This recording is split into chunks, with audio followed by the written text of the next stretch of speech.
Is hell created by people to scare us? A few years ago, a popular author and speaker wrote a book that questioned traditional understandings of hell. And the door even being open shook that foundation for many conservative evangelicals. Almost like, what's the point of being a good person if we're not being threatened with eternal torture? Come on.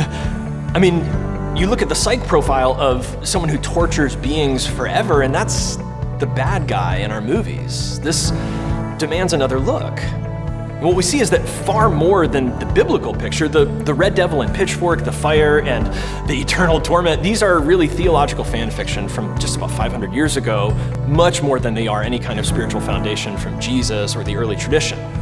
And there are some healthier versions of hell about integrity, separation, lack, wholeness, and we can engage these versions. We don't just have to throw them out.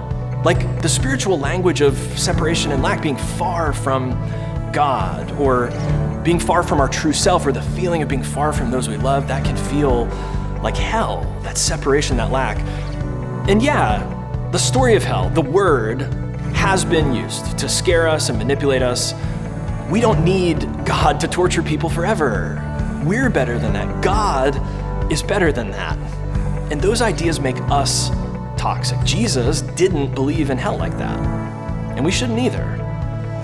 Now, we're sure you have lots of questions, and this is the kind of place where we want you to come and engage them. There's a place for you here.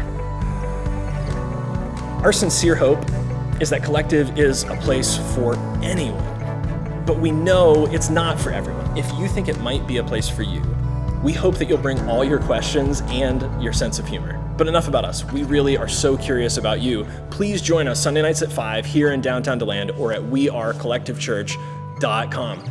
Your presence makes us who we are, and there's a place for you here.